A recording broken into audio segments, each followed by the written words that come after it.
What's up and welcome back. I'm John Stark from MacMovieGuy.com, your favorite blind film critic.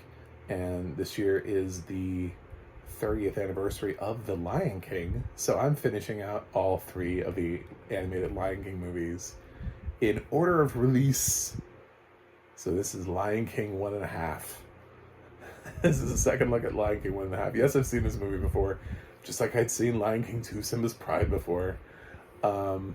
And this is available on Disney Plus, and it does have audio description, and once again, it's done by Deluxe with Jedediah Barton, which means I have to talk about the same thing in case you didn't hear my Simba's Pride review. I love that man. I hate doing this. Anyway, so this film is creative and interesting, and it's less of a film than it is sort of just like an idea. It's like a concept. And it's very much for Timon and Pumbaa fans. This film is very centric on... it has a very different tone. It doesn't match really with the other two films because it almost feels like an offshoot of the Disney series, but it came much later than the Saturday morning cartoon Timon and Pumbaa. So this is just a representation of the fact of what I've been saying in the other reviews, which is Timon and Pumbaa became sort of like iconic Disney characters. Probably more so than any other Lion King character. I think they might be, the two of them together might be. I wonder what would happen if you see one without the other. Or especially if you see like the gray version from the realistic version from the more realistically animated. I don't want to say live action Lion King because it's not. A lot of people say live action Lion King. It's really disappointing. But yeah, so this has Nathan Lane and Ernie Sabella returning to voice Timon and Pumbaa. It has some music. The music's fun. It's forgettable. You're not going to remember any of it. But it's fun. It's different music than Lion King 2. It's trying to be something else. It's trying to be this upbeat movie. So it's sort of like along the... Kronk's New Groove is sort of the same way, where it's like, okay, so we could be a straight up sequel, or we could take this side character and we could do something silly. And Disney's done this before and done it successfully. I hate Cars 2 because I feel like Cars 2 was something that they wanted to do, but they wanted to do it through Pixar. And Pixar is just not about that. Like, they have people who do this kind of stuff, obviously, for them. And they do it decently well most of the time when they want to do a spin-off of a character like this, when they want to do a eccentric...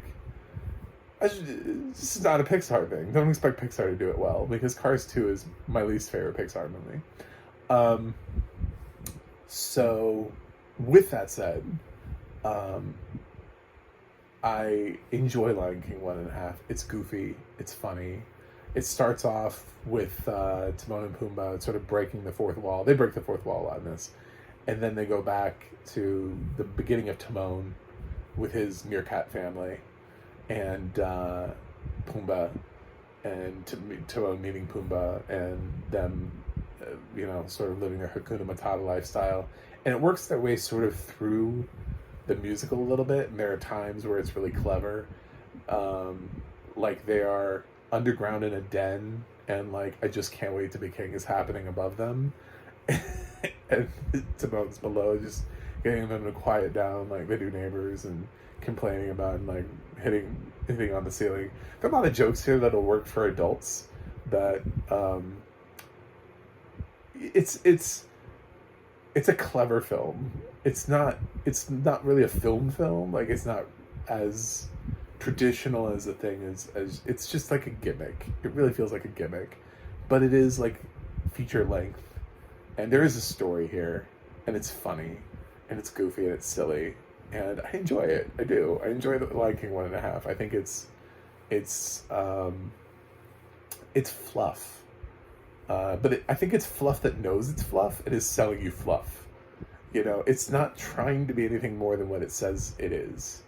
It's never trying to be like, well, we're as good as, we're equal to the previous sequels. I think they're just like, well, whatever, it's a cash grab and we'll make fun with it. You know, we'll have some fun with this. We're just going to make some money. And they're sort of unabashedly doing that.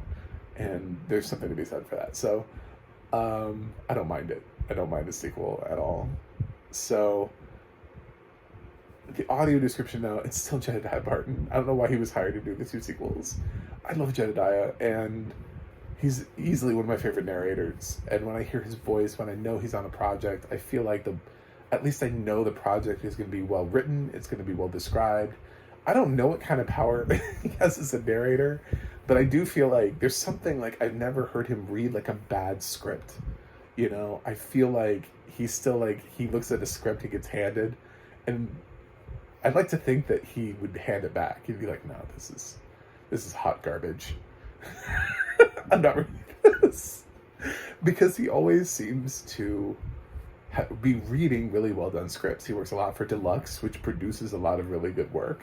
So maybe it's just that symbiotic relationship. But he's the wrong narrator choice for these films. I mentioned it last year with Treasure Planet. I mentioned it already in my Simba's Pride review, and I mentioned it in Lion King 1.5. Now, he's not right for kids' movies. There's nothing engaging about his voice for kids' movies. When you listen to a lot of the narration in animated features, what you hear are voices that are aimed at the target demo. And for adults, maybe that can be a little grating, but adults should not be considered the target demographic for Lion King 2, Simba's Pride, and Lion King 1.5. You shouldn't be trying to appease me. You should be trying to appease the theoretical 7-year-old child that I have, which is most likely to be watching this movie. And the kind of voices that they hear, you know, they hear there's a way that you talk to. And again, if you watch my Simba's Pride review, I'm sorry. I'm having to say these things in 2 different reviews. So it's like when you read bedtime stories to your kids and you do the different voices, there's a different way that you talk. If you've ever talked to a little kid before, most of us don't talk to little children the same way that we talk to adults. We talk to them, we're like, oh, did you have a good day at school today? You know, like we raise our voice. We and Jedediah kind of just uses the same voice for everything. And it's a very comforting voice because it means I can immediately recognize Jedediah Barton. And I love that. But at the same time, it doesn't quite, it's not going to launch a child's imagination. And you could say, well, this is just an accessibility feature. And part of the argument that we're trying to make by saying that voice narrators, that actual voice talent, brings something to the table that AI does not, is those little nuances. Is that you can actually pick the right person, the right voice, who will actually bring something special to the project. And if we're not taking that into consideration when hiring the voice talent, and we're just kind of hiring the people we're used to hiring, Deluxe is like, well, we've got some work. Disney's hired us to do it. We always work with Jedediah, so let's put him on some of these Disney catch-up films. If that's what they're thinking, then they're not really helping that conversation, which is the fact that voice talent makes or breaks some of these audio description tracks. And we take it seriously, and we want the right voice talent and the right casting and all that kind of stuff. So, and it's not the first time I've had this conversation before. I've heard voices that are wrong for Holocaust dramas. I've heard voices that are wrong for horror movies. I've heard voices that are, wrong for, serious movies or comedies or whatever it is. I mean, casting is still a thing with voice talent. You can't just call up your best friend and be like, hey, you're prolific. You should be in this project. Not everybody is going to be right for everything. And if that were true, they would show up. Even like Meryl Streep, like she's never been asked to play a stripper before. Why is that? Because she's not right for everything. I mean, like, she's like, she can get into every single role. She can do everything. You know what she's never done? There are certain roles that she's never done. Nobody's ever asked her to play. So, And I think a lot of that has to do with the fact that there are, no matter who you are or how talented you are, there is a section of roles that are not meant for you.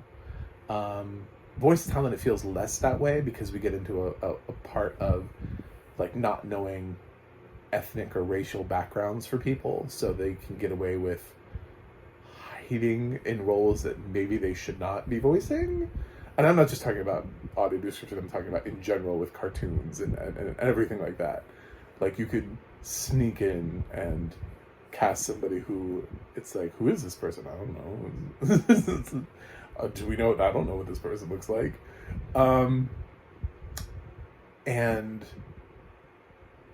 But you can't really, there's going to be a limit as to what you can and can't pull off. So, and this is not the right choice to put one of the best narrators, one of my favorite narrators in. And this is now like the third children's Disney title that I've heard him on. And I have a sneaking suspicion I'm going to hear him on more the more I review Disney movies. And I don't want to keep having this conversation, but I have to individually on each review because each film is different. So anyway, Lion King 1.5. If you haven't seen it, I don't know that you're missing anything unless you're a really big Timon and Pumbaa fan. Like if your favorite characters are Timon and Pumbaa, well then why haven't you seen this? Yeah. How did you get to Timon and Pumbaa being your favorite Disney characters without having seen this? Because this is kind of their thing. So I would say watch it if you're that. If not, it's just another straight-to-video Disney sequel. Your life will not be changed. I've seen this film before. I saw it when I could see, and now I'm watching it with audio description. So the whole thing, putting the whole stamp and grade of approval on it, I'm going to give it the same grade that I gave Simba's Pride, which is a B. So I think it's a fine sequel. I totally recognize this is a cash grab, but I think if you're going to make a cash grab, at least make it entertaining. And I think they did that here. So thanks for watching. Thanks for subscribing. And I will see you guys on the other side.